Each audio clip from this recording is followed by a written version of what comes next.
ధర్మశాస్త్రాన్ని చూసుకుంటూ వచ్చాం. ధర్మశాస్త్రం మనకి జ్ఞానాన్ని ఇస్తుంది. ఈ ధర్మశాస్త్రం దేవుని యొద్ద నుండి ఇవ్వబడింది. మోషేకి సీనాయి పర్వతం మీద దేవుడు చూపించిన ఆ యొక్క కట్టడలు, నియమాలు, విధులు, వారి మధ్య అనుసరించాల్సిన క్రమాన్ని, మరి ఆ కొండ మీద ఉరుములు మెరుపులు వలె ఆయన మాటలు వస్తున్నాయి. ఆయన మాట్లాడుతుంటే మెరుపులు వస్తున్నాయి. ఆయన మాట్లాడుతుంటే ఆ మెరుపుల్లో అట్ ద సేమ్ టైం ఉరుము వలె ఉన్నాయి. అవి అతిగా ఉన్నది, గొప్ప శబ్దంతో. ఆ గొప్ప శబ్దము మోషే విన్నప్పుడు అక్కడికి కారు మబ్బు ఆ కొండ అంతటిని, ఆ పర్వతం అంతటిని కప్పింది. ఎందుకంటే మానవుడు భరించలేడు, ఆ వెలుగుని, ఆ శబ్దాన్ని భరించలేడు. ఒకవేళ డైరెక్ట్ అటువంటి పెద్ద శబ్దము కానీ మనకు వస్తే హార్ట్ ఆగిపోతుంది. ఎందుకంటే అది ఇంకా మన బీటింగ్ ఆగిపోతుంది, చచ్చిపోతారు. సో ఈ సామాన్యమైన మైక్ సిస్టమ్స్ ద్వారా అతి శబ్దాలు వాడితే హార్ట్ బలహీనంగా ఉన్నవాళ్ళు అక్కడ ఆగిపోతుంది, చచ్చిపోతారు అక్కడే. ఏం చేయక్కర్లే, వాళ్ళని పొడవక్కర్లేదు, ఏం చేయక్కల. ఏదో డిజీ సౌండ్లు అని పెడుతున్నారు ఈ మధ్య. అది పెట్టినప్పుడు మొత్తం అదిరిపోతుంది, అద్దాలు పగులుతాయి, వస్తువులు జరుగుతూ ఉంటాయి. ఈ మైక్ సిస్టంలో ఈ పెడుతున్న మ్యూజిక్ని బట్టి అవేలాగుంటే మహాగణుడు, మహోన్నతుడు, ప్రభావం గల వాడు, సమీపింపరాని తేజస్సు కలిగిన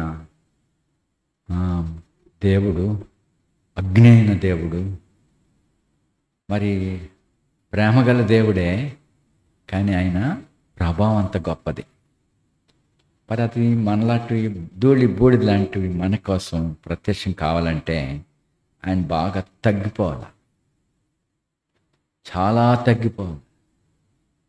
అంతగా తగ్గితే మరి మోషే అప్పటికీ భయపడి వణుకుతున్నాను అన్నాడు.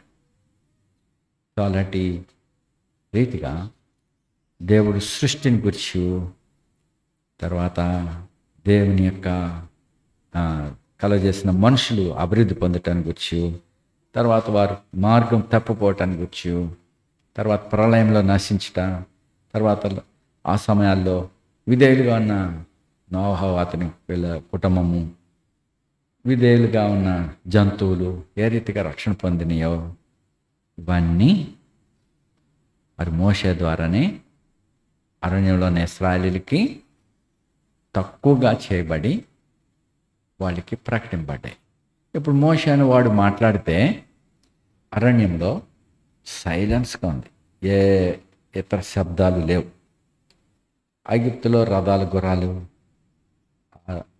ఆ శబ్దము, అధికారుల యొక్క కేకలు, బెదిరింపులు అరణ్యంలో లేవు. మిక్కిలి నిమ్మలమైనది.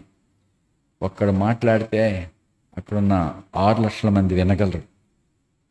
అటువంటి నిశ్శబ్ద వాతావరణంలో దీనుడు, సాత్వికుడైన మోషే వివరిస్తుంటే వారి గొప్ప సంగతులు అనుభవిస్తున్నారు. వారెంత ధన్యులై ఉన్నారో చూడండి. దేవుని మాటలు ఒక సామాన్యమైన చిన్న స్వరంతో వారికి పడ్డాయి. మరి అతిగా చెబితే, అతి గంభీరమైన శబ్దం వస్తే అక్కడికి ఫిల్టర్ అయిన మాటలు, అంటే అతి ధ్వని రాకుండా మేఘం పట్టి వాళ్ళని ఆవరించి ఉంటే అదే అదిరిపోతుంటే భయపడిపోయిన ఇశ్రాయేలీలు తర్వాత మోషేను మాట్లాడితే దేవుని మాటను విని ఆ మాటలు మాకు చెప్పు ఆయన బతిమాలుకున్నారు. ఈ మాటలు మళ్ళీ ప్రభు దగ్గరికి పోయి మోషే చెప్తే, అవును వాళ్ళకి చెప్పినట్టుగానే నేను నీతో చెప్తాను, నువ్వు వెళ్ళి వారితో చెప్పన్నాడు. ఆయనకి ఏదైతే దేవుడు చెప్పాడో అదే సంగతులు ఇజ్రాయేలీలు చెప్పాడు. కాబట్టి గంభీరంగా వెలుగు జ్వాల ఉరుముల వలె ఉన్న ఆయన మాట, బూరధ్వని వంటి మాట తక్కువ చేయబడి మోషే ద్వారా ఈ సంగతులన్నీ తెలియజేశాడు. సో పితరులు ఏ విధంగా విధేయత చూపించారో, దేవుడు ఎలాగ అబ్రహాంని ఏర్పరచుకున్నాడో, ఆ సంతానం మూలంగా ఎలాగా భూలోకంలోని సమస్త వంశంలో ఆస్వాదింపడతారని, ఆ ప్రజలు వెళ్ళిన శ్రమలలో ఎట్లా దేవుడు వారిని భద్రపరుస్తూ వచ్చాడో, వాళ్ళ ద్వారా మనం ఏం నేర్చుకోవాలో పితరుల ద్వారా ఇవన్నీ మనకు చూపించబడ్డాయి. అది జ్ఞానం. అలా మనం ఉండాలని. ఎందుకంటే వాళ్ళు లోకంలో గొప్పోళ్ళు కాదు, కానీ ఎవరు యాకోబు పిల్లలు గొప్పోళ్ళు ఏం కాదు, వాళ్ళు గొర్రెలు కాసుకునే వాళ్ళే. వాళ్ళు మూర్ఖతలో వారు వెళ్ళిన శ్రమలలో విధేయత నేర్చుకున్నారు. కాబట్టి ఆ పెద్దవాళ్ళు అందరూ చనిపోయారు. మరి అయితే వాళ్ళు గొర్రెల కాపర్లుగా సామాన్యమైన ఎక్కడి నుంచో వచ్చిన హెబ్రీలని కొద్ది కాలం ఐగుప్తులో ఉండి పోషింపబడటానికి వచ్చిన వాళ్ళు తక్కువగానే ఎంచబడ్డారు. ఐగుప్తీలకు హెబ్రీలు అంటే హేయమైన ప్రజలుగానే పిలువబడ్డారు. ఆ ప్రజలు పరలోకంలో దేవుడు నిర్మించిన నూతన సృష్టిలో ఆ యొక్క పట్టణంలో 12 గుమ్మాలు ఉన్నాయి. ఆ 12 గుమ్మాల మీద ఎవరి పేర్లు ఉన్నాయి? ఇజ్రాయేల్ 12 గోత్రాల పేర్లు, అంటే యాకోబు కుమారుల పేర్లు, రూబేను, షిమ్యోను, లేవి. అలాగన వారి గోత్రముల ప్రకారం గుమ్మాల మీద ఆ ద్వారాలకి పేరు పెట్టారు. శాశ్వతంగా అక్కడ ఉన్నాయి. ఇక్కడ గొప్ప పేరు లేదు. గొప్ప పేరు ఎవరికి ఉంది? ఇష్మాయిలీలకు ఉంది. గొప్ప పేరు ఎవరికి ఉంది? ఎదోమీలకు ఉన్నది, యాసావీలకి. ఎవరికో ఉన్నాయి. అయితే వీరు ఎన్నికలేని వారే, కానీ దేవుడు వారి పేర్లు అక్కడ గుమ్మములపై ఘనంగా వ్రాయబడ్డాయి. వారి పేర్లు ప్రధాన యాజకుడు రొమ్మున ఉన్న ఏఫోదు పథకంలో కూడా రాయబడి ఉన్నాయి. ఎటువంటి సామాన్యంగాను ఘనంగాను వారు హెచ్చించబడ్డారు. ఇప్పుడు పెద్దలు అందరూ చచ్చిపోయారు. మరి ఇప్పుడు తర్వాత ఏమవుతుంది? వాళ్ళు ఉండగానేనా భద్రత? మరి గతసారి మనం చూసాం, తండ్రి మృతి పొందాడు యాకోబు.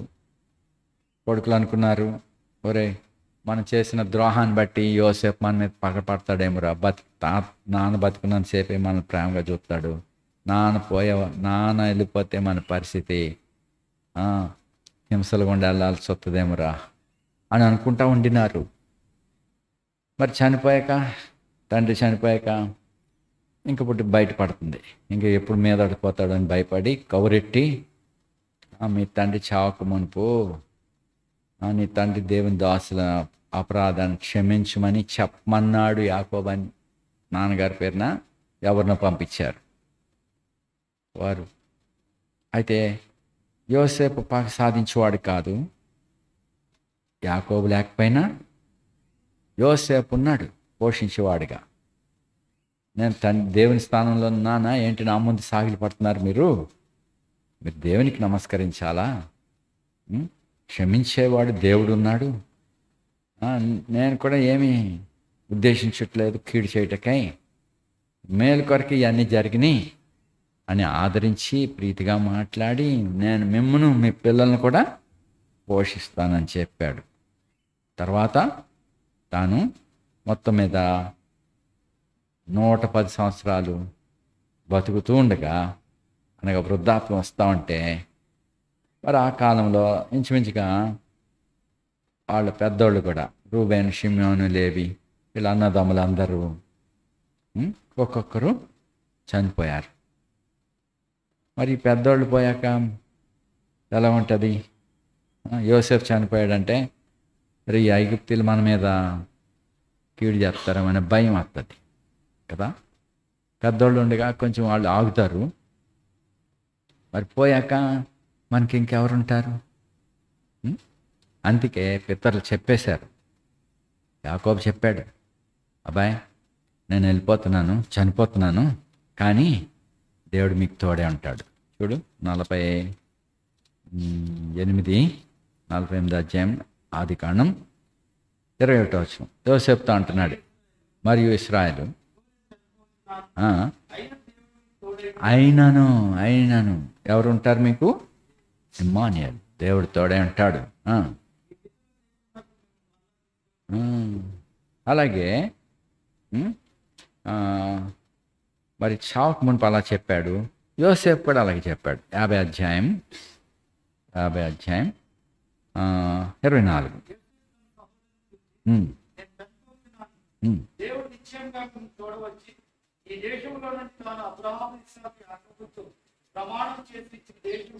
దేవుడు నిశ్చయముగా మీకు సహాయపడతాడు. నేను చనిపోతున్నాను. 25 25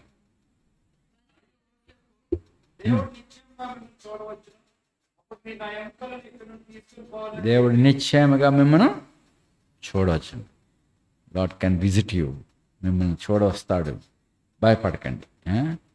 సో నేను చనిపోతున్నాను, పెద్దోళ్ళు చచ్చిపోతున్నారు అనుకుంటాం కదా. పెద్దోళ్ళు ఉన్నంతసేపు మనకి భద్రతుందని. అబ్రహాం ఉండగా అనుకోవచ్చు ఆ ల్యాండ్ అంతట్లో కొంత వారు మందరం పోషిస్తూ ఇస్సాకు దినాల్లో పోషిస్తూ ఉంటే మరి అప్పటికే కనానీయులు అసూయతో ఉన్నారు. అప్పుడు ఉన్నారు అబ్రహాం సంతానం మీద విరోధకాన్నం, దాసదాసీలు ఇవన్నీ పెరుగుతూ ఉంటే అసూయలు ఉంటానే ఉంటాయి. ఫిలిస్తీన్లు ఏదో విధంగా గొడవలు పెట్టుకుంటూ ఉంటారు. ఈ ప్రాంతానికి మీరు రాకూడదు, మీ గొర్రెల్ని రానికూడదు, అలాగని వాళ్ళని బెదిరిస్తూ ఉంటారు. అది బయలుపడదు. అయితే పెద్ద ఆయన్ని బట్టి మా మధ్యన మహారాజులా ఉన్నావా అని చెప్పుకొని కొంత అణిగి ఉంటారు. అయినా దేవుడు తన తండ్రి అబ్రహాం చనిపోయినను ఇస్సాకుకి ఇదిగో భయపడకు నేను నీ తోడే ఉన్నాను అన్నాడు దేవుడు. సో అబ్రహాం లేడు, ఇస్సాకుకి ఎవరున్నారు? దేవుడు తోడే అన్నాడు. ఇప్పుడు యాకోబుకి కూడా నేను నీకు తోడే అన్నాను అన్నాడు. యోసేపుకి కూడా తల్లిదండ్రుల దగ్గర నుంచి లేక అన్నదమ్ముల నుంచి ద్వేషించబడి దూరదేశానికి అమ్మివేయబడిన దేవుడు తోడే అన్నాడు. ఇప్పుడు యోసేపు లేకపోయినా ఈ ప్రజలకి ఎవరు తోడే ఉంటారు? దేవుడు తోడే ఉంటాడు. అందుకే ఇప్పుడు ఆది కాండంలో అనేక విషయాలు మనం నేర్చుకున్నాం పితరుల ద్వారా. మరి ఇప్పుడు నిర్గమ అనగా ఎగ్జిటింగ్. ఒక దేశానికి వెళ్ళినప్పుడు వారు ఆ దేశం ముద్ర మనకి ఆ దేశంలోనికి వచ్చాక మన పాస్పోర్ట్ పైన ముద్ర వేస్తారు. మనం వెళ్ళిపోయినప్పుడు తిరిగి వెళ్ళేటప్పుడు ఎగ్జిట్ అవ్వాలి. అప్పుడు ఎగ్జిట్ ముద్ర కూడా వేస్తారు. అయితే మనం అందులోకి వెళ్ళాక మనకు ఎవరైనా ఆ దేశీయులు హాని చేస్తే దాని విచారణ వాళ్ళు చేస్తారు. మనం అక్కడైనా కీడు చేస్తే మనల్ని విచారిస్తారు వాళ్ళు. మరి కాబట్టి ఆ దేశంలో ఉండగా ధర్మంగా మనల్ని వాళ్ళు జాగ్రత్తగా చూడాలి, పరదేశం కాబట్టి. ఇప్పుడు ఈ ఐగుప్తులో ఉన్నప్పుడు ఏం జరిగింది, అక్కడి నుంచి ఎట్లా వాళ్ళు బయలుపడ్డారు అన్నవి నిర్గమాకాండం మనకు చూపిస్తుంది. సరే, మొదటి అధ్యాయం కొన్ని వచనాలు చదువుదాం. ఐగుప్తులోనికి యాకోబుతో వచ్చిన ఇశ్రాయేలీల పేర్లు ఏవనగా రూబేను, షిమ్యోను, లేవి, యూదా, ఇస్సాకారు, జబులూను, బెన్యామీను. వీరిలో ప్రతివాడిని తన తన కుటుంబంతో వచ్చాను. యోసేపును అతని అన్నదమ్ములను అందరినూ ఆ తరం వారు అందరినూ చనిపోయారు.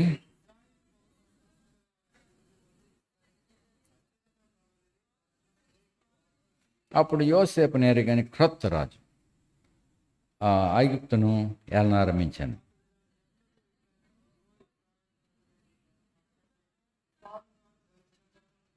వారు విస్తరించకున్నట్లు మనం వారి ఎడల యుక్తిగా జరిగించుదాం రండి. లేని ఎడల యుద్ధం కలిగినప్పుడు కూడా మన శత్రులతో చేరి మనకు విరోధంగా యుద్ధం చేసి ఈ దేశంలో నుండి వెళ్ళిపోదురేమో.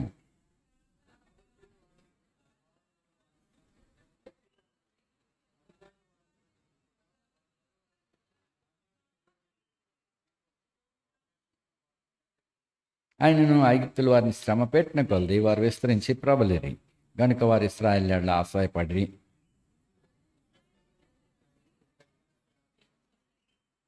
ప్రార్థించుదాం.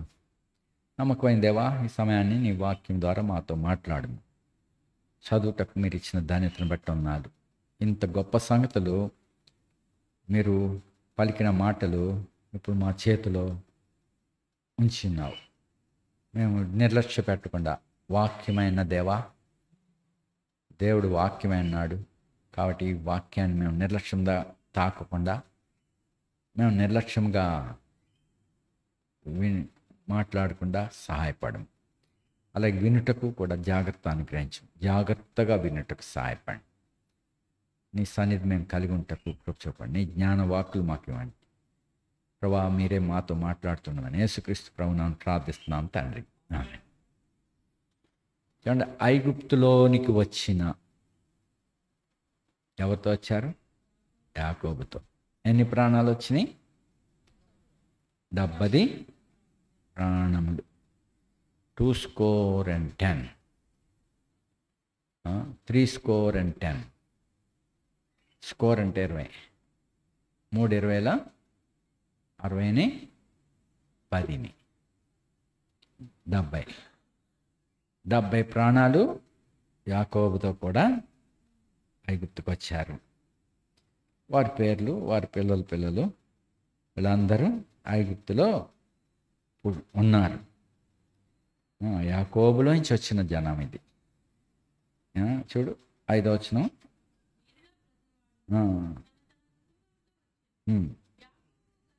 యాకోబు గర్భమున పుట్టిన వారందరూ 70 మంది. సో వీళ్ళందరూ ఎవరు? యాకోబు నుండి వచ్చిన వారు. కాబట్టి యాకోబు యొక్క బలం అది. వారిని ఐగుప్తుకు వచ్చి ఉన్నారు. మరి ఈ ప్రాణాలన్నింటినీ దేవుడు ఆస్వాదిస్తూ వచ్చాడు. సో యాకోబు ఒక్కడెళ్ళాడు పద్దనరాముకి, 2 సమూహాలుగా వచ్చినట్టు వచ్చాడు కదా. తర్వాత ఇక్కడ 70 మంది వచ్చారు. తర్వాత ఎగ్జిట్ అయినప్పుడు ఎంతమంది వెళ్ళారు? 6 లక్షల కాలబలం అంటే సైన్యం. మరి వాళ్ళ భార్యలు, వాళ్ళ ముసలోళ్ళు, వారి తల్లులు, వారి యొక్క పిల్లలు, ఇంకా లెక్కేసుకుంటే ఇంకా ఎక్కువ ఉంటారు. సైనికుల సంఖ్య అది. సైన్యంగా వెళ్ళారు వాళ్ళు. 6 లక్షల కాల్బలం ఉన్నది. సో ఎంతగా దేవుడు ఆస్వాదించారో చూడగలం. సరే, ఇప్పుడు 6వ వచనంలో యోసేపును అతని అన్నదమ్ములను, పెద్దోళ్ళు అందరూ ఏమవుతారు? చచ్చిపోయారు. మరి వాళ్ళు వచ్చి ఎంత విధేయత నేర్చుకున్నారు, ఆ దేశంలో ఏమేమి మేలు పొందినారో. దేశం మేలు పొంది ఉంటుంది నిశ్చయంగా. వాళ్ళు గనులే, ఆశీర్వాదకరమైన వారే. వాళ్ళు చచ్చిపోయారు. కానీ 7వ వచనంలో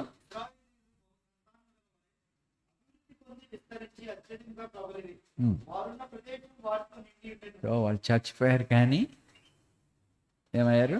పిల్లలు, సంతానం అభివృద్ధి పొందింది. సో మన ప్రభువైన యేసుక్రీస్తు ఇక్కడ మనం చూసాము, అబ్రహాం చనిపోయాడు, ఇస్సాకు చనిపోయాడు, యాకోబు చనిపోయాడు. ఇంకా ఆయన ఆ తరం వాళ్ళు పెద్దవాళ్ళు, యోసేపు అన్నదమ్ములు, వీళ్ళందరూ ఆ తరం వారందరూ చచ్చిపోయారు. ఇక్కడ మరణం చెప్పబడింది. అంటే నీతిమంతుల మరణము యెహోవా దృష్టికి విలువగలదు కదా. మరి వారిని దేవుడు లక్ష్య పెడతాడు. వారు విధేయులుగా ఉన్నారు. వారి ఘనం దేవుని దృష్టికి ఘనమైంది. వారు చనిపోయారు. మరి ఇప్పుడు గోధుమ గింజంట చస్తే అదేమవుతుంది? ఎక్కడ ఉన్నది ఆ మాట? 12వ అధ్యాయమా, యోహాను సువార్త 12 చూడండి.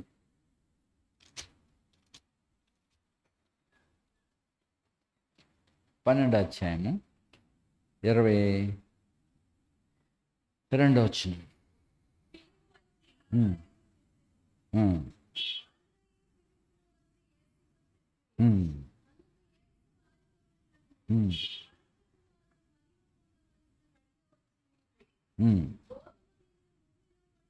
గోధుమ గింజ భూమిలో పడి చావకుండా నీళ్ళ అది ఒంటిగానే ఉండును, విస్తారంగా ఫలించింది. సో ఇక్కడ యేసుని చూడగోరు వచ్చారు. గలిలయలోని బేత్సయిదా వాడైన ఫిలిప్పు వద్దకు వచ్చి, గ్రీస్ దేశస్తులు కొద్దిమంది ఆయన చూడవచ్చారు. ఆయన ఎందుకు చూడవచ్చారు? అందరూ నిర్లక్ష్య పెడితే మరి ఆయన కూర్చిన ఏ ఆకర్షణ వాళ్ళకి వచ్చింది యేసుని చూడాలని? కానీ ఆయన వార్త ఇలా చెప్పాడు, గోధుమ గింజ భూమిలో పడి చావకుండినేళ్ళ అది ఒంటిగానే ఉండదు, అది చచ్చినేళ్ళ. సో మన ప్రభువైన యేసుక్రీస్తు యొక్క మరణాన్ని బట్టి అనేకులైన కుమారులుగా మనం చేయబడ్డాం.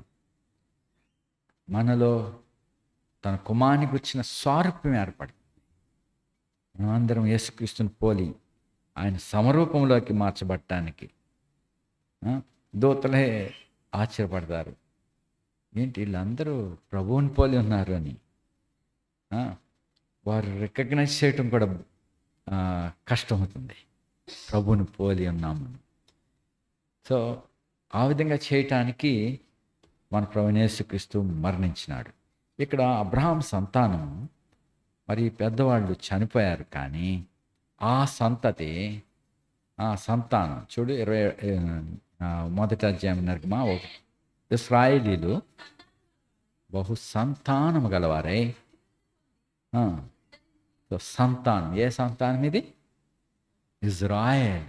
ఆ గుణం ఏంటో, ఆ యొక్క నైజము, వారి యొక్క ముఖాలు, వాళ్ళు ఒక జాతి, ప్రత్యేకమైన వారు, దేవుని చేత పేరు పెట్టబడ్డవారు. ఏం పేరు వాళ్ళకి ఇచ్చాడు దేవుడు? ఇశ్రాయేల్. అంటే దేవుణ్ణి, మనుషులను జయించినవాడు. ఇంకో మాటలో ప్రిన్స్ బిఫోర్ గాడ్, దేవుని ఎదుట రాజకుమారుడు, జయించిన వాడిగా ఉన్నాడు. దేవుని ఎదుట ఎలాగన్నాడు? వీడు ప్రిన్స్ రా, జయించిన వాడురా అని పేరు పెట్టాడు. ఇంకొకడు ఉన్నాడు దేవుని ఎదుట వేటగాడు. అబ్బా, వాడు కూడా వేటగాడు దేవుని ఎదుట. వాడు నిమ్రోదు, వాడు సాతాను గుర్తు. మరి ఇప్పుడు ఇజ్రాయెల్ దేవుని చేత పేరు పెట్టబడిన వారు. వాళ్ళు రాజ మనసు ఉంటుంది.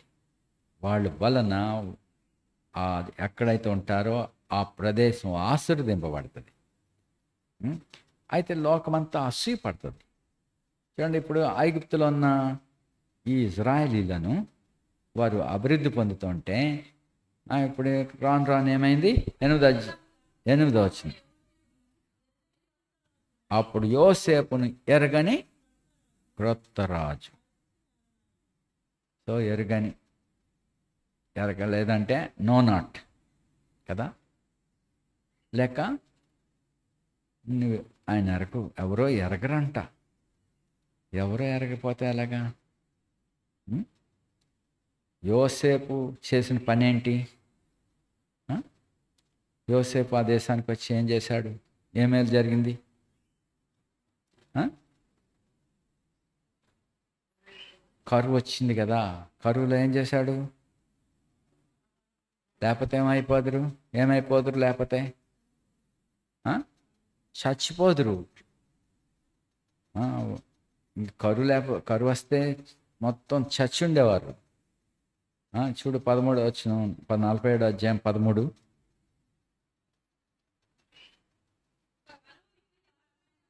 కరువు మిక్కిలి భారమైనందున ఆ దేశమంతటను ఆహారం లేకపోయాను, క్షీణించిపోయానంటే ఇంగ్లీష్లో కేజీబీలో పెయింటెడ్. పెయింటింగ్ అంటే రంగు కాదు. ఏంటది? స్పృహ తప్పిపోయారు. మాట లేదు, తిండి లేక, నీళ్లు లేక వాళ్ళు పడిపోయారు. మాట లేకుండా, బలం లేదు, చచ్చిపోతారు. మాట లేకుండా పడిపోతే ఏమవుతారు? వాళ్ళని పట్టించుకోకపోతే కాసేపు ఉంటే చచ్చిపోతారు. మరి మాట లేకుండా పడిపోయారు అనుకో, స్పృహ తప్పి, అప్పుడు కొంచెం ఉపశమనం చేసి వాళ్ళకి ఏమేమి చేయాలో త్వరగా సహాయపడితే వాళ్ళు రెన్యూ అవుతారు. మాట లేకుండా పడిపోతే వాళ్ళు ఇంకా లేగలేరు.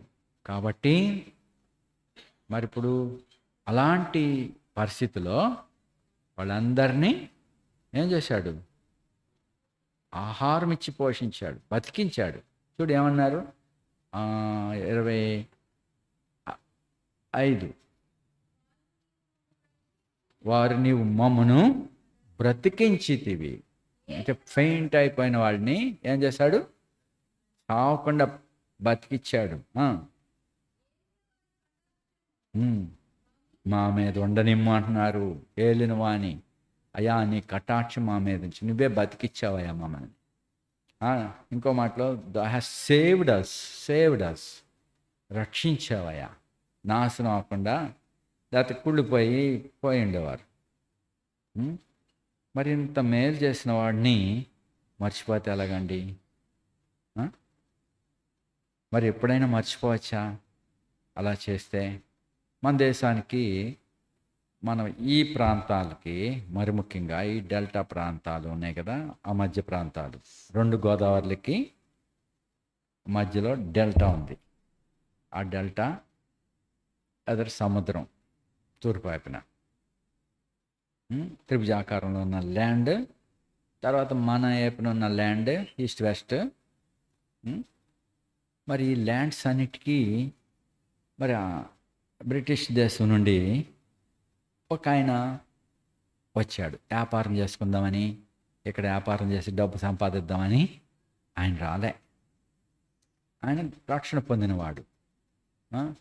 మరి తాను వచ్చి ఈ ప్రాంతంలో ఒక గుర్రం తెచ్చుకుని ఇదంతా సర్వే చేసి ఆ గోదావరికి అడ్డకట్టేసి ఈ నీళ్ళన్నిటినీ, ఈ ప్రాంతం అంతా ఒక సవుడు భూములుగా, ఉప్పు నీళ్ళగా ఉన్నాయి, ఫలభరితంగా లేకుండా ఉన్నాయి. అలాంటి ప్రదేశంలో కాటన్ అనే దొర తన జ్ఞానాన్ని ఉపయోగించాడు. బ్రిటిష్ వాళ్ళ దేశస్తులను పరిపాలించేటువంటి వాళ్ళు, డబ్బు కోసం చూసుకునేటవాడు. ఈయన రక్షించబడినవాడు. ఇతను ఏం చేశాడు? ఎంతో ప్రయాసపడి, మరి ఎన్నో తన మనసంతా, తన యొక్క టైం అంతా ఎంతో ఇచ్చి, మరి ఎంతో మంచి బ్యారేజ్ కట్టి ఆ ప్రాజెక్ట్లోంచి నీళ్లు మన ఊరు కూడా వచ్చేలాగా అతను చేసిన దాన్ని బట్టి గోదావరి నీళ్లు మనకు వచ్చినాయి. గోదావరి నీళ్లు పక్కన ఉన్న వాళ్ళకి లేకపోయినా దూరం ఉన్న మనకి దగ్గరికి వచ్చినాయి. మరి ఎవరి వల్ల వచ్చినాయి అవి? చెప్పండి. చెప్పాను కదా ఆయన పేరు, కాటన్ ధర. అందుకని ఆయన పేరు మర్చిపోతున్నారా వీళ్ళు? మర్చిపోతారా ఆయన్ని? ఈ ప్రాంతం వాళ్ళు చండి. కాబట్టి ఓ బొమ్మ తయారు చేసి ఆ గుర్రం మీద ఆయన మహారాజు వలె ఉన్నటువంటి చిత్రాన్ని, ఆ బొమ్మని తయారు చేసి పెట్టారు. దాన్ని పూజ చేయమని కాదు, గుర్తన్న పెట్టుకోండి రా అని, జ్ఞాపకం చేసుకోమని. సో ఈ మనుషుల్లో కొద్దిమంది జ్ఞాపకం చేసుకున్నారు. ఇంకా కొద్దిమంది వాళ్ళు వ్యాపారం చేయడానికి వచ్చి మనల్ని దోచుకుంటాకు వచ్చారు ఈ తెల్లోళ్ళని ఇంకో నిందేస్తారు. రక్షించబడిన మిషనరీలు విద్య నేర్పారు, మన ఆరోగ్యాలు నేర్పారు, మనలో ఉన్న దురలవాట్లని తీసేసి జ్ఞానవంతులుగా బట్ట కట్టేటట్టుగా అనేక మంది దైవజనులు మిషనరీలుగా.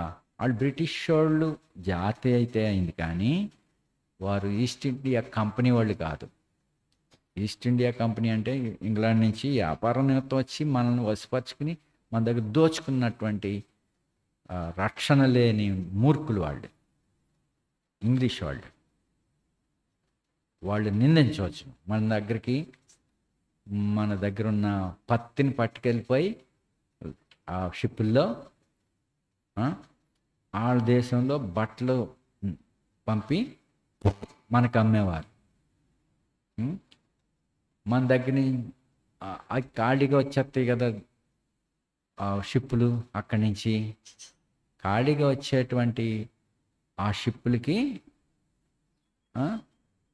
ఉప్పు వేసుకొచ్చేవారు. అది కొట్టుకుపోకుండా ఉప్పు అక్కడ తయారు చేసి మనకి అమ్మేవారు. వాళ్ళ దగ్గరే కొనాలంట ఉప్పు కూడా. అలా ఏ విధంగానైనా దోచుకున్నారు. వాళ్ళు రక్షణ పొందిన వాళ్ళు కాదు బ్రిటిష్ వాళ్ళు, రక్షణ పొందిన మిషనరీలు మన యొద్దకు వాక్యాన్ని తెచ్చారు. మనల్ని దురలవాట్లు తీసేశారు. మన బలహీనతలలో మన రోగాల కొరకు మాన్పించి మనల్ని ఆదరించిన నిమిత్తం హాస్పిటల్స్ కట్టారు, మనకు వైద్యం ఇచ్చారు, విద్య నేర్పారు. ఇన్ని పనులు చేశారు ఆ మిషనరీలు. అది దేవుని ప్రేమ ద్వారా. మరి అలాంటివి గొప్ప గొప్పవారు పొందినాక ఇప్పుడు అంటున్నారు ఏంటి? అవన్నీ మర్చిపోయిన వాళ్ళు ఏమంటారు? మేలు పొంది తృణీకరిస్తారు. మేలు పొంది వాళ్ళని అసహించుకుంటారు కదా. ఇప్పుడు అది తరం. లోకం అంటే ఐగుప్తు అంటే అలాంటిది. కాబట్టి మీరు కూడా మేలు చేసినా మర్చిపోతారు మనుషులు. కాబట్టి అపోస్తలులు దేవుడు ఏర్పరచుకున్నాడు. ఆయన గురించిన సాక్ష్యం ఇవ్వటానికి వారిని ఏర్పరచుకున్నాడు. వారి ద్వారా అనేక రోగులు స్వస్థత పొందారు. వారి ద్వారా అనేక మంది రక్షణ పొందారు. వారు సువార్తను ప్రకటించారు. ఆయనను వారు ద్వేషించబడి చివరికి ఏం చేయబడ్డారు? అపోస్తలులు పూదండలు వేశారు ఆయన వాళ్ళకి. ఏం చేశారు? లోకం ద్వేషించింది, లోకం చంపేసింది. మరి వాళ్ళని హత్య చేసేశారు. హత్య చేసామంటే ఓ పాము వచ్చింది ఇక్కడికి, ఒక్కళ్ళైనా కూర్చుంటారు ఇక్కడ? తప్పరే కప్ప తెగనే లేచిపోతారు కదా. మరి పాము వస్తే ఏం చేస్తారు? ఓ తేలు వచ్చింది మీ మధ్యకి, ఏం చేస్తారు? ఏం చేస్తారు చెప్పరే? చెప్పు తీసుకుని తేలుని చంపేస్తారు. కంగారు పడి పాముని చంపుతారు. మరి వీళ్ళని చంపటానికి కారణం ఏంటి? వీళ్ళైన హానికర్లా? ఏదో భయం కలిగిపోతున్నట్టు వీళ్ళు హానికర్లు అన్నట్టుగా పేరు పెట్టారు. మరి వారి ఎవ్వరికి హాని చేయలేదు. ప్రభువైన యేసుక్రీస్తు ఎవ్వరికి హాని చేయలేదు. యోసేపు ఎవరికి హాని చేయలేదు. మరి అయినా ప్రభువైన యేసుక్రీస్తుని ఎందుకు చంపారు?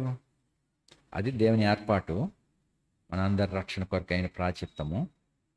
కాబట్టి మరి మేలు పొందిన ప్రజలు అనేకులను ఆ గొప్పవారిని మర్చిపోతారు. ఆ? మరి ఇప్పుడు నీవు కూడా ఏదైనా మేలు చేసిన వాడవైతే నేను కూడా మర్చిపోతారు. వాళ్ళ యొక్క సామర్థ్యతను బట్టి, వారి గొప్పతనాన్ని బట్టి వారే స్థిరపడినట్టుగా అనుకుంటారు వాళ్ళు. మేలు పొంది మర్చిపోయేవాళ్ళు అనేకులు ఉంటారు. ఉం? మరి ఆ దేశం మర్చిపోకూడదు ఎన్ని తరాలైనా సరే. ఆ? మరి యోసేపుని మర్చిపోకూడదు వారు. కానీ ఆ, మరి మీరు చేసే క్రియలు కూడా మరవబడుతున్నట్టే ఉంటాయి. ఉం? చూడండి, ప్రసంగి 9 అధ్యాయంలో, ప్రసంగి 9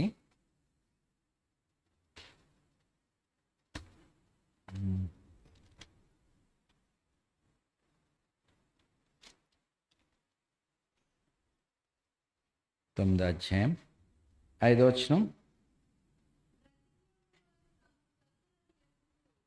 బ్రతికిండు వారు తాము చతురని ఎరుగుదురు. ఆ, చచ్చిపోయిన వాళ్ళు ఏమీ ఎరగరు. ఆ, ఆ, ఆ, వారి పేరు ఏమైపోతుంది? మర్చిపోతారు. ఆ, ఇంకా అలాగే 15వ వచనం. ఇక్కడ వేరే ఒక దేశం ఉన్నది. ఆ చిన్న పట్టణం ఉంది. ఆ పట్టణం మీదకి ఒక పెద్ద రాజు వచ్చి ముట్టడి వేసి వాళ్ళందరిని చంపేసి అందులో అది దోచుకుందామని వస్తే, ఆ పట్టణంలో 15వ వచనం చదవండి. జ్ఞానము గల ఒక బీదవాడు ఉండి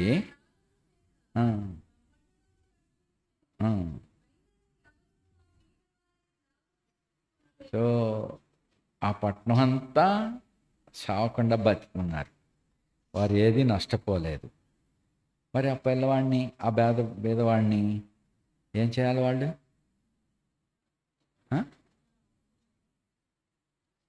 ఘనంగా ఇచ్చి, అబ్బాయి నీ వల్ల మేమందరం బతికేమరా అని చెప్పి అతన్ని ఎంతో హెచ్చించి అతన్ని ఘనపరచాల.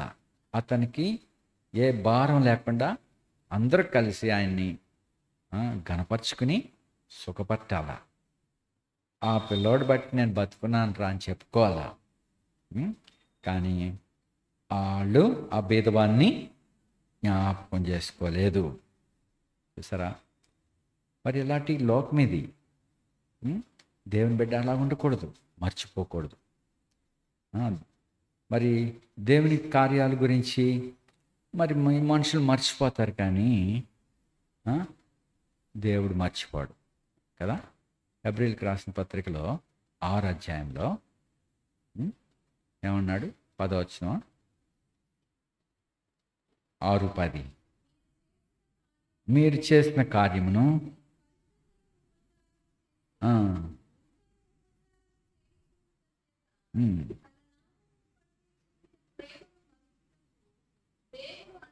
పరిశుద్ధులకు మీరు ఉపచారం చేస్తే ప్రభు నామమున ఒక గిన్నెడు చన్నీళ్ళు ఇస్తే పరిశుద్ధులకు పరిసర చేస్తే దేవుడు మర్చిపోతాడా? పరిశుద్ధుల్లో మరి ఎవరైనా బలహీనంగా ఉన్నప్పుడు వారిని పరామర్శించితే దేవుడు మర్చిపోతాడా? మర్చిపోతాడా? ఎలాగా చెప్తున్నారు మీరు? ఆ దినాన్ని ప్రభు వచ్చినప్పుడు మేకలోంచి గొర్రెలను వేరు చేసి, నా తండ్రి చేత ఆశీర్వదింపబడిన వారులారా రండి, లోకం పుట్టినది మొదలుకొని మీ కొరకు సిద్ధపరిచిన రాజ్యాన్ని స్వతంత్రించుకోండి. ఎందుకు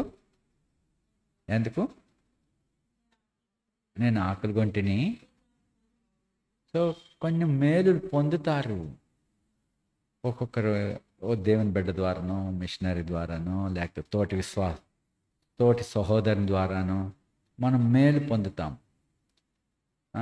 ఇప్పుడు సమృద్ధి వచ్చాక ఇలాంటి కష్టకాలంలో మమ్మల్ని ఆదరించారు, ఇలాంటి కష్టకాలంలో మమ్మల్ని బ్రతికించారు, ఇలాంటి కష్టకాలంలో మాకు సహాయపడ్డారు.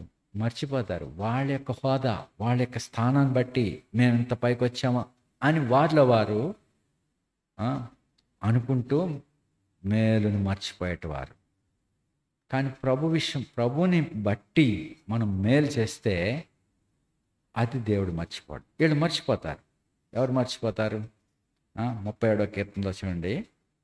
ఎవరు మర్చిపోతారు? మర్చిపోయేటవాళ్ళు, దేవుని మర్చిపోయేటవాళ్ళు ఎలా ఉంటారు? 37:1 చెడ్డవారిని చూచి నో చెడ్డవారిని చూచి వ్యసన పడకము.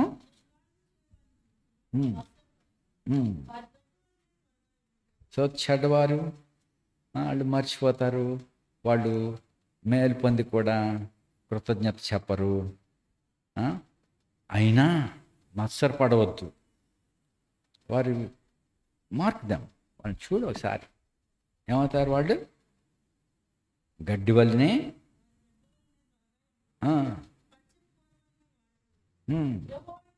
అయితే అటు వారికి కూడా మనం ఏం చేయాలా? యెహోవా యందు నమ్మిక ఉంచి మేలు చేయము.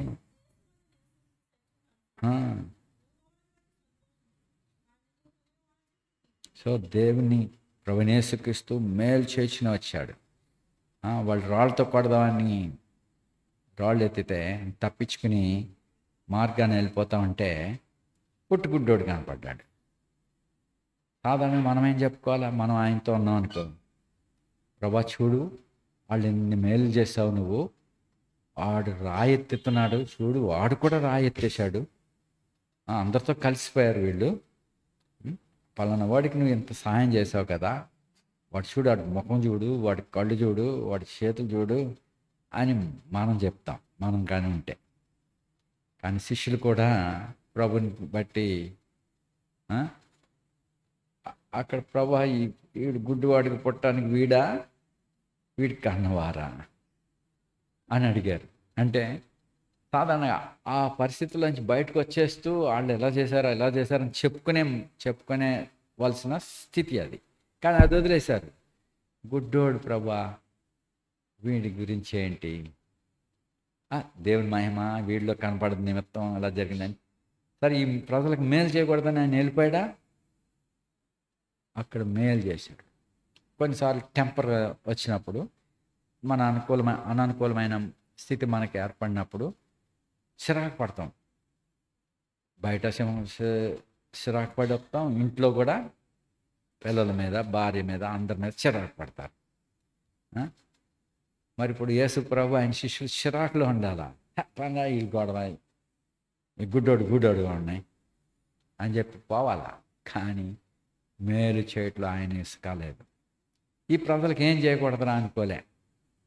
సో కాబట్టి ప్రభు మేలు చేసి వచ్చాడు. మరి అలాగే మరి ప్రభు నామములో శ్రమలో ఉన్న వారిని ఆదరించినప్పుడు మీరు ప్రభుని ఆదరించినట్టే.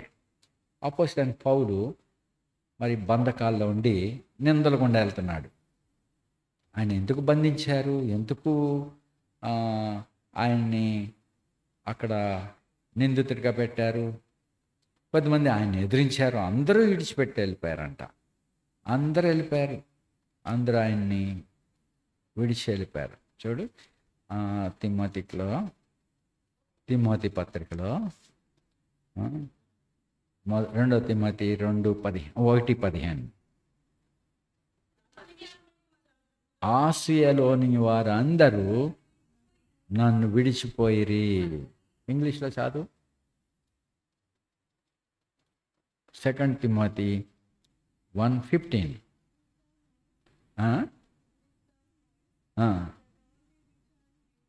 ఆల్ ద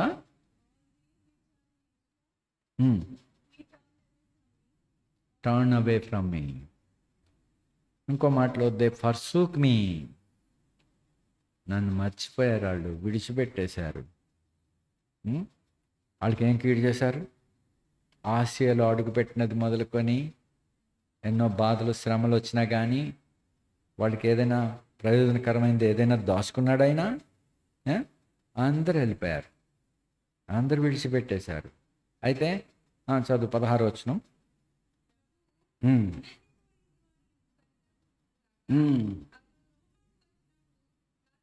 నా సంకెళ్ళనికి వచ్చి సిగ్గుపడక ఉమ్, ఉమ్,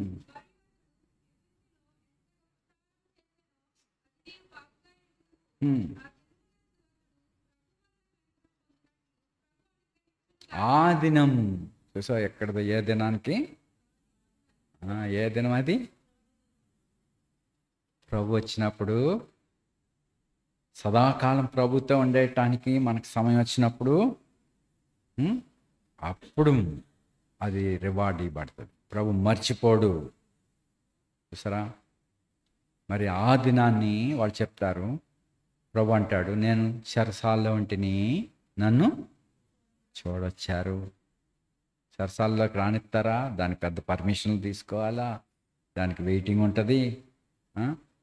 సో అయినా సరే ఇక్కడ ఒనేసిఫోర్ ఇంటి వాళ్ళు ఆ, ఒనేసిఫోరు రోమాకు వచ్చి ఎక్కడుంటాడు ఒక దీంట్లో పెట్టుకొని ఉంచారు.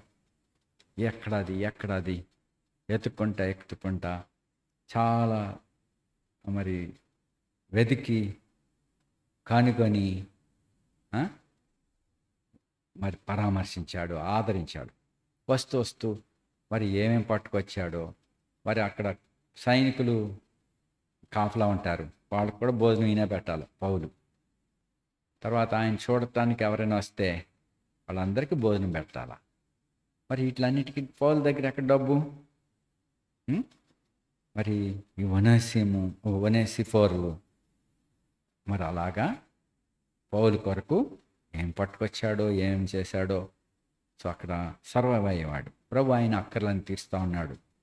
అయితే ఇదంతా వేయమే కానీ ఈ డబ్బు కోసం ఎవరికి లంచం ఇచ్చి కోర్టులో పెట్టి విడుదల పొందాలని ఉపయోగించలే. దేవుని వాక్యం కొరకు పత్రికలు రాసుటకు, తర్వాత వచ్చిన వారికి ఉపచారం చేయుటకు, బోధించుటకు వ్యయపరిచాడు పౌలు. అదే ఇప్పుడు మనకి నిల్చున్నది. ఆ పరిచర్య ఫలాన్ని ఇప్పుడు మనం అనుభవిస్తున్నాము. ఈ పత్రికల ద్వారా దేవుడు మాటలు మనం వింటున్నాం కాబట్టి అది నిల్చుండే పరిచర్య. మనుషులు మర్చిపోతారేమో, అందరూ వెళ్ళిపోతారు. చూడు 14:16 కూడా. నేను మొదట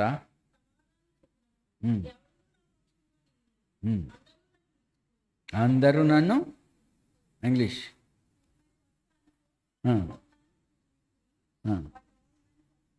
ఆల్ మెన్ ఫర్సూక్ మీ, నన్ను మర్చిపోయారు, నన్ను విడిచిపెట్టేశారు. ఇది వారికి సరే, ఎంత మేలు పొందావు కదయా, ఎంత గొప్ప సంగతులు ఆత్మీయంగా నువ్వు తీసుకురాబడ్డావు. అంతేకాదు వీళ్ళ సహవాసంలో నువ్వు నశించాల్సిన నువ్వు మంచి జాబ్ పొందావు, నువ్వు నశించాల్సిన నువ్వు ఒక కుటుంబంగా ఏర్పరచబడ్డావు ఈ సహవాసం వలన అని పౌలు యొక్క పరిచర్యను బట్టి అనేకలు సెటిల్ అయ్యారు, అనేక మంది మేలు పొందారు. కానీ ఒకడెవడో ఎదురిచ్చాడు, కంచరోడు, ఆడితోటే కలిసిపోయాడు. వాడు ఏ నిందలు పెట్టాడో, ఏ అనుమానం పౌలు మీద మరి అబద్ధాన్ని ప్రకటించాడో, ఇది సామాన్యమైన సంగతులు కాదు. అబద్ధాలు దేవుని సేవకుని మీద మరి ఏ అబద్ధం ప్రకటించాడో అది ప్రజల్లోనికి వెళ్ళిపోతుంది.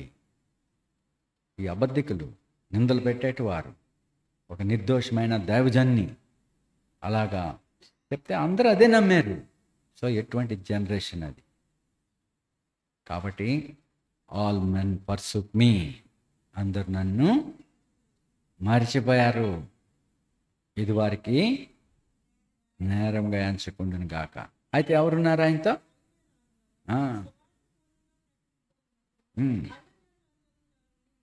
అన్యజనులందరూ దాన్ని విని నిమిత్తమును ప్రభు నాతో కూడా ఉన్నాడు. ఎక్కడున్నాడు? నా కుడి పక్కన ఉన్నాడని అర్థం. ప్రభు అతని కుడి ప్రక్కన నిలబడ్డాడు కాబట్టి సో ప్రభు అతనితో కూడా ఉన్నాడు. మరి అది నిలిచిండే పరిచర్య. మరి దేవుడు మర్చిపోడు, దేవుడు అన్యాయస్తుడు కాదు. మేలు చేయటం విసుకోవద్దు. మేలు చేస్తమే అని విసుక్కోకు. విసుగు ఎందుకు వస్తుంది? ఎందుకు వస్తుంది విసుగు? మేలు చేస్తే ఇసుకు చెప్పరమి. మేలు చేసినట్టుకి ఇసుకు ఎందుకు వస్తుంది అంటున్నా? కృతజ్ఞత చెప్పరు వాళ్ళే. అరే అన్నాన్ని బట్టి నేను ఇలా పొందాను, అంతే కదా. నీకు పొలలు పెడతారు, నీ మీద నిందలు మోపుతారు, నీ మీద అవమానాలు పెడతారు, అబద్ధాలు ప్రచారం చేస్తారు. అప్పుడు అలాంటి వాళ్ళకి ఏం చేస్తావు? వాళ్ళు మళ్ళీ కష్టాలు పడి ఇలాగ అయిపోయింది నా పని అని చెప్పుకుంటా ఉంటే వీడికి మేలు చేయకూడదు అని విసుగు వస్తుంది. అందుకే అన్నాడు అక్కడ మేలు చేయటం యందు ఎక్కడుందన్నమాట? గలతీ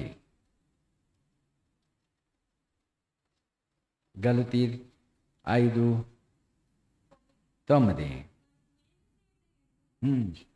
విసుగకయుందము. సో మేలు చేయటంలో విసుకొద్దు. అలయక ఓ నిరీక్షణతో ఉండాలి. ఓ రోజు తగిన కాలంలో పంట ఫలం వస్తుంది.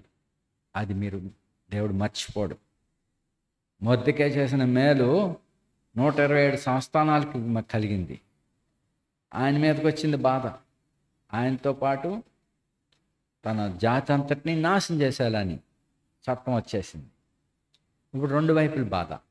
అటు బయట నుంచి అన్యజనులు, ఇటు లోపల నుంచి స్వజనులు మొర్దెకైని నిందిస్తారు. మరి ఏదో ఆ మొర్దెకైకి నమస్కరిస్తే సరిపోలా? ఎవడాడు? హామానికి నమస్కరిస్తే సరిపోదా?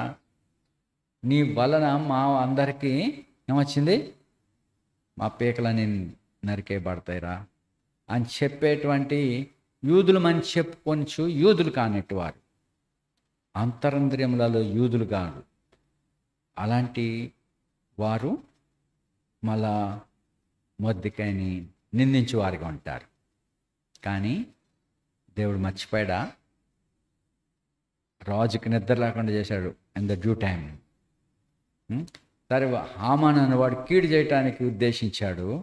దాని కొరకు ఒక పని చేశాడు. మొర్దెకైని ఉరివేయటకై ఎంతో ఎత్తైన ఊరికమ్మం తయారు చేశాడు. మంచి ఉందాగా ఇప్పుడు రాజుగారి దగ్గరికి వచ్చి అడుగుదాం వాడిని. ఎందుకంటే రాజసేవకుడిని పారసీకులు మాదీల యొక్క ఆ చట్టం ప్రకారం ఆ రాజసేవకులను వితౌట్ పర్మిషన్ వాళ్ళు చెరపట్టకూడదు, కొట్టకూడదు, వాళ్ళని చంపకూడదు. బయట వాళ్ళు ఎవరైనా అయితే వాళ్ళు చట్టం పుట్టించి చంపేయచ్చు. కానీ రాజసేవకుల్ని అక్షనుద్యోగైనా రాజభవన దగ్గర చుట్టూ ఊడ్చేవాళ్ళు అయినా సరే వాళ్ళందరూ రాజసేవకులు. ఈయన కాపలాదారుడు. మరి మాదీలు పార్శీకుల చట్టాన్ని బట్టి వాళ్ళని చంపకూడదు, లేక వారిని చెరపట్టుకోకూడదు. రాజు పర్మిషన్ కావాలి. అందుకనే అమ్మనాన్ని వాడు వచ్చాడు పర్మిషన్ తీసుకుని ఊరేసేద్దామని. ఇంకా ఆల్మోస్ట్ అయిపోద్దానికనే కదా అంత పెద్ద ఊరి కమ్మం తయారు చేశాడు. మరి తాను తీసిన గొయ్య వాడే పడ్డాడు. తాను ఉద్దేశించిన వాడి నెత్తి మీదకి వచ్చింది. మరి ఇప్పుడు మొర్దెకై చేసిన మేలు మొర్దెకైకి మాత్రమే కాదు, యూదులందరికీ 127 రాజ్యాలకి మేలే కలిగింది. అందుకే ఎవరికైనా సరే మనం మేలు చేయట్లో విసుకోకూడదు. చూడు 10వ వచనం. కాబట్టి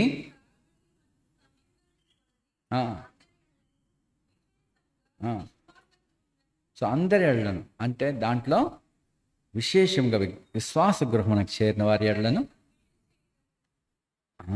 సో మన చేతనైన అంతవరకు మనం శక్తి లోపం లేకుండా పనిచేయాలి.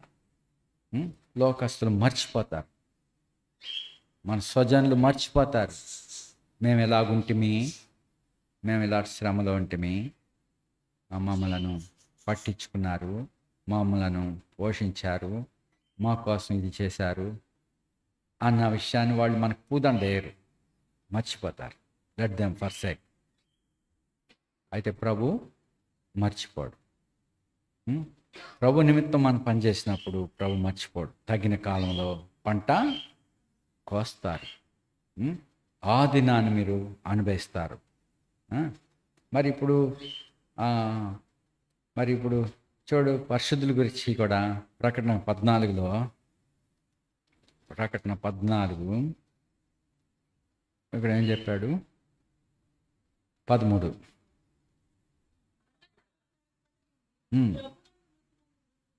ప్రభునందు మృతులు ధన్యులు. వాళ్ళు మర్చిపోతారు అనుకోకండి, ప్రభునందు ఉన్నవారు.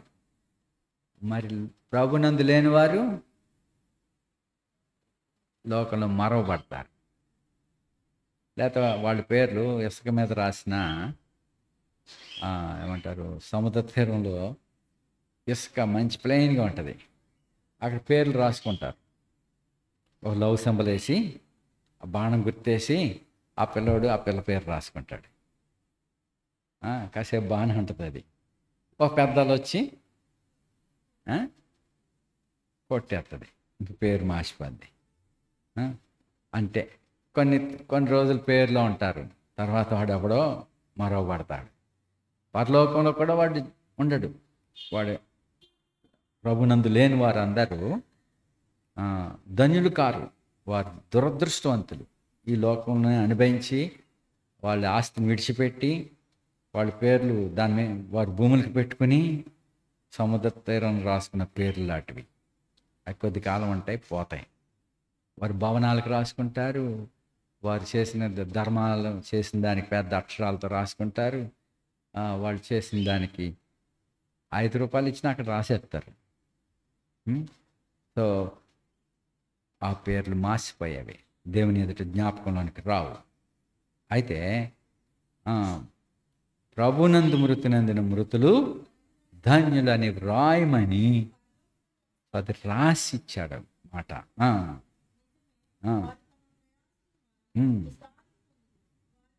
వారి క్రియలు వారి వెంట అయిపోతాయి. అవి మర్చిపోతారా? దేవుడు మరవడు. కాబట్టి మనుషులు మర్చిపోతారన్న సంగతి తెలుసుకోండి. మరి మీరు కూడా మంచి క్రియలు చేసినా మీరు మర్చిపోవాలా. నేను అది చేశాను, ఇది చేశానని నువ్వు అనకూడదు. నా రక్తం అంతా పెట్టాను ఇక్కడ అనుకోవద్దు. మీరు దేవుని సేవ చేస్తూ ఉంటే, ఈ బనబాస్ గారికి ఇంత కష్టపడి మేము పనిచేసాము, ఇంత కష్టపడి గంపలెత్తి స్లాబ్ వేసాము. ఎవరేసారు ఈ స్లాబ్? నేల అప్పుడే ఈ మిరియం పెట్టేసింది, ఈ చిట్టుబాబు ఒకటి పెట్టేశాడు. ఏంటి, నేనేమో లేబర్ తోటి చేయించేద్దాం అని చెప్పాను. ఇంకో దేవుని పిల్లలు కూర్చునే స్థలం ఇది, వాళ్ళందరూ మోయటం ఏంటి? దేవుని పిల్లలే మోయాలని చెప్పి తనేమో వంటకెట్టుకుని నన్నేమో వీళ్ళందరూ కష్టాలు చూసేలాగిన నాకు కొట్టుకునేది. వీళ్ళేమో కష్టపడి ఆ కంకరకు ఎత్తి, వీళ్ళకి అలవాటు ఉన్నవాళ్ళ అది ఎవరు చేయాలా? బయట వాళ్ళు లేబరు అనుదినం పనిచేసే కష్టపడేట వాళ్ళు చేస్తే వాళ్ళకి అలవాటు. వీళ్ళు ఏం చేశారు? ఇది పెట్టారు మధ్యలో. మరి దీని మీద పెట్టింది మర్చిపోతారా? అది ఎవరెవరి సమర్పణ. కాబట్టి ఇది పలానా వారు ఇచ్చిన సమర్పణ ప్రకారం ఇక్కడ పేరు రాసేలా. ఇంత డబ్బు ఇచ్చారు, ఇక్కడ పేరు రాస్తే ఇక్కడ అయిపోతుంది. ఈ గంట ఇక్కడ వచ్చేసింది, యూ హ్యావ్ రిసీవ్డ్. చూడు ప్రభు ఏం చెప్పాడు యోహాను మత్తయి సువార్తలో 5-6 అధ్యాయం మొదటి వచ్చింది. మనుషులకు కనబడవలనని ఏదో మేము చేసేస్తాం, ఎంత డబ్బు ఇచ్చాము, అంత డబ్బు ఇచ్చాము, మేము కష్టపడి మేము రక్తం అంతా మా చెమట అంతా ఎక్కడ వాళ్ళకి వచ్చాము, నేను ఇన్ని సంవత్సరాలు కష్టపడి సేవ చేశాను. ప్రభు లెక్కేసేస్తాడు. ఓహో, ఇంతకాలం నువ్వు సేవ చేసావా? All right, I will give you reward. ఎక్కడిచ్చేస్తాడు? నో, పరలోకం కాదు, ఇక్కడ ఇచ్చేస్తాడు. మరి అలా చేస్తే మనుషులు కనపడాలి, మనుషులు తెలుసుకోవాలి అని చెప్తే పరలోకమందున్న మీ తండ్రి అక్కడ మీరు ఫలము పొందరు. మరి మీ ఫలం ఎక్కడ పొందాలి? ఇక్కడ, అక్కడ, ఎక్కడ కావాలంటే చేసేద్దాం. మీరేమైతే ఇచ్చారో మీ పేర్లు బోరలు ఊదుతా, దాన్ని బట్టి మీకు ఇక్కడ వచ్చేస్తుంది. మీరు పలానా ఎంకరేజ్మెంట్ కోసం ఇలా చేశారు, అలా చేశారు అని చెప్పేస్తే, ఎంకరేజ్ చేస్తే మీరు బాగా పనిచేస్తారు. మీరు పనిచేసి కొలిది కొడితే ఏం చేస్తారు? మిమ్మల్ని తిడితే ఏం చేస్తారు? నేను ఇంత చేశాను, అంత చేశాను, నన్ను అసలు పట్టించుకోలేదు, దాని ప్రతిగా తిట్టారు, నన్ను వెళ్ళిపోతారు కదా. కానీ రహస్యమందు ఉన్న మీ తండ్రి మీకు ప్రతిఫలం ఇవ్వాలా? వేషధారుల వలె మీ ఉండొద్దు. చదువు.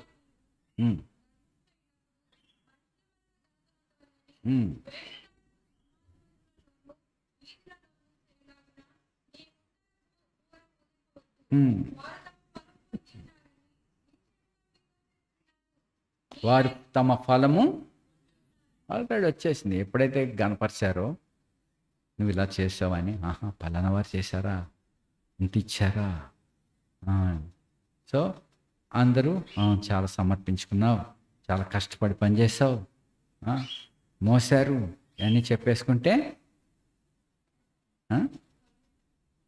మీకు ఘనత ఇక్కడ ఇచ్చేస్తాడు దేవుడు. లెక్కలు వేసి మీరు చేసిన ప్రతి దానికి ఆశీర్వాదం ఇక్కడే ఇవ్వబడతాయి. అయితే రహస్యమందు చూచున్న తండ్రి ఆల్రెడీ నీకు ఇచ్చేసాను కాబట్టి ప్రతిఫలం అక్కడ లేదు. మొర్దెకై గురించి రాజు చదివినప్పుడు ఇలాగైంది అని చెప్పి మర్చిపోయిన ఘటన అక్కడ జరిగిన సంగతి మరవబడకుండా రాయబడింది. రాజా కాదు, అందులో ఏ పుస్తకం అది?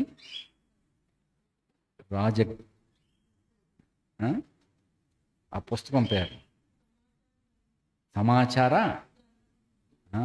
సో ఏ రోజున ఏం జరిగినాయో ఆ సంగతులన్నీ దేవుడు రాస్తున్నాడు. రాస్తా ఉంటే మొర్దెకై చేసిన పని రాయబడిన సంగతి అక్కడ జ్ఞాపకంలోనికి ఇన్ ద డ్యూ టైం తీసుకురాబడి కదా. చదవండి ఆ మాట, 6వ అధ్యాయం.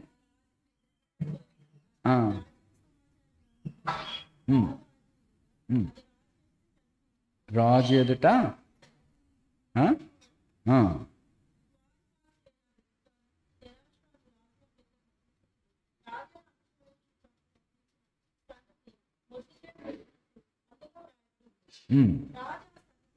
రాజు ఆ సంగతి విని ఇందు నిమిత్తం మొర్దెకైకి ఏ బహుమతి అయినా ఘనత అయినా చేయబడిందా అని అడిగితే అక్కడ ఏం రాయలేదు, అలా చేసినట్టు ఏం లేదు, ఇవ్వలేదు. సరే, ఇప్పుడు ఆయనకి అవార్డు ఇవ్వాలి. ఎందుకంటే 127 రాజ్యాలు సేవ్ అయినట్టే. ఈ మంచి ఆశీర్వాదకరమైన రాజు చచ్చిపోతే దుష్టుడు తర్వాత వస్తాడేమో, ఈ హామాన్ వచ్చేస్తాడు నెక్స్ట్. అందుకే అతడు అలాంటి దుష్టుడి నుంచి కాపాడటానికి మొర్దెకై కాపాడినట్టే. కాబట్టి ఇతనికి ఎంత బహుమానం ఇచ్చినా మరి యోగ్యుడే. కాబట్టి అతనికి ఏమి చేయబడలేదని చెప్తే, సో ఇప్పుడు రైట్ టైం జ్ఞాపకం చేయబడి తర్వాత ఏమయ్యాడు మొర్దెకై? అక్కడ ఇవ్వబడింది బహుమానం. అలాగే మరి రాబోయే మహిమలో శాశ్వతంగా ఉండేటువంటి రాజ్యములో శాశ్వతమైన ఆశీర్వాదాలు నువ్వు అనుభవించాలి, అంతేగాని ఇక్కడే కాదు.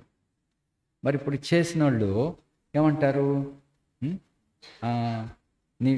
నన్ను చూడొచ్చారు, నేను ఆకలి కొని ఉంటే నాకు అన్నం పెట్టారు, నీళ్ళు ఇచ్చారు, నేను రోగినంటే పరామర్శించారు. అప్పుడు వాళ్ళు ఏమంటారు?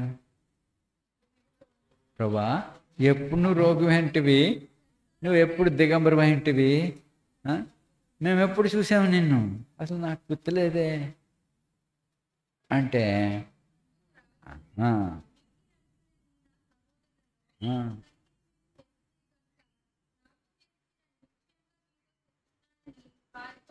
కాబట్టి మీరు చేస్తే మేలు ఏం చేయాలా, ఏం చేయాలా, గుర్తెట్టుకోవాలా.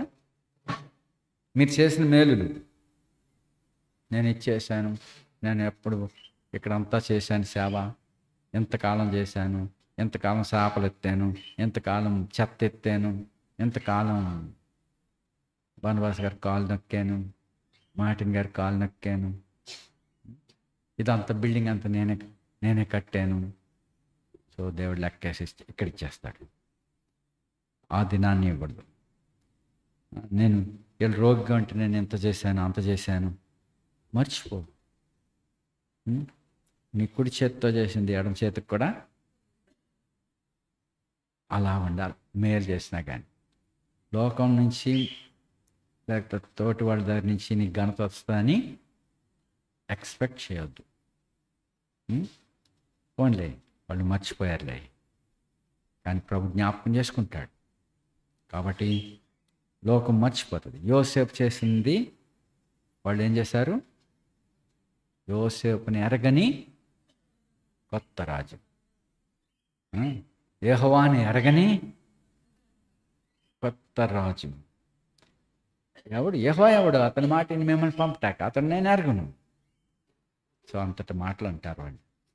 కాబట్టి మరి మీరు ప్రభునందు నమ్మకించి మేలు చేయట విసుక్కోకుండా ఉండండి. మీరు ప్రార్థన చేయించి ఉండండి. ప్రభు మిమ్మల్ని అంగీకరిస్తారు. ప్రార్థిస్తాం.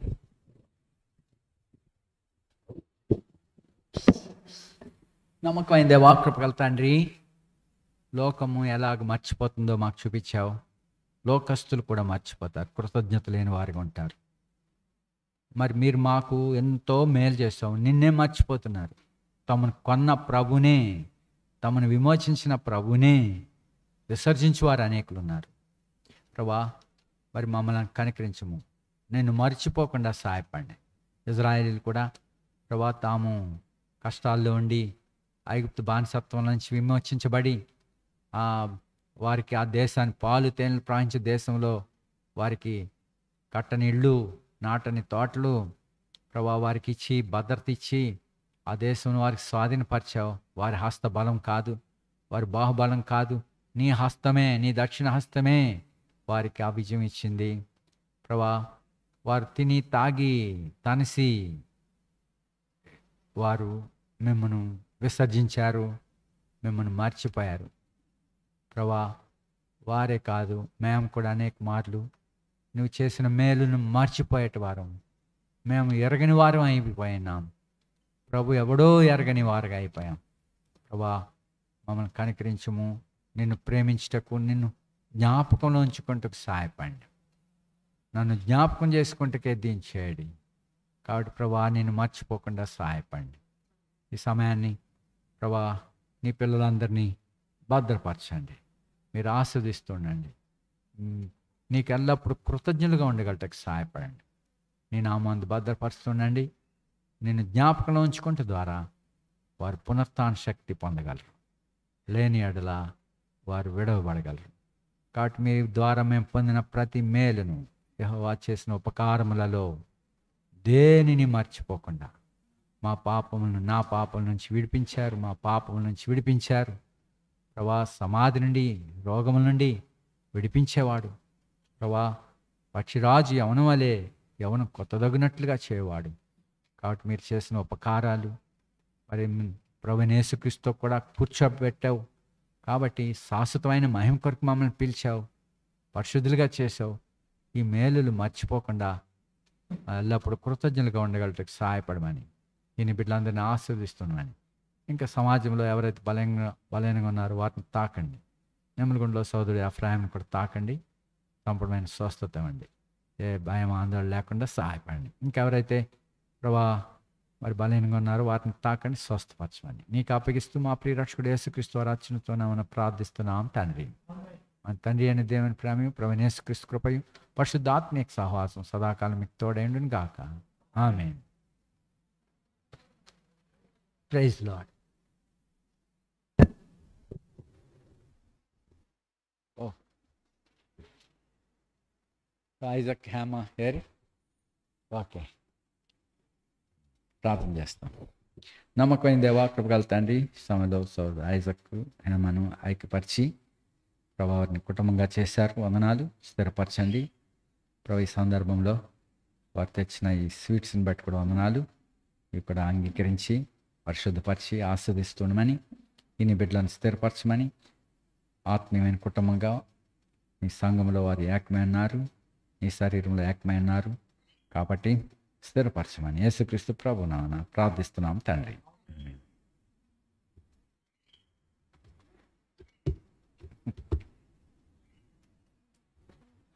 Thank you.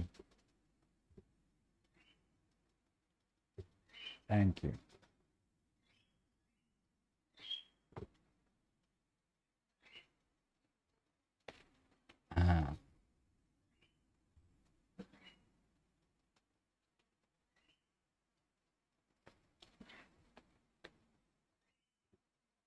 మరి జోవికి ఇవ్వలేదు?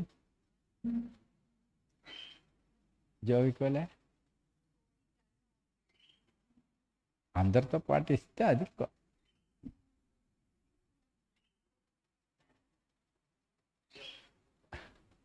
అది అది అది ఆనందం. తీసుకో, అందరితో తీసుకోవాలి. మొన్న పిల్లలు కూడా అలాగ నేర్పుకునేవారు.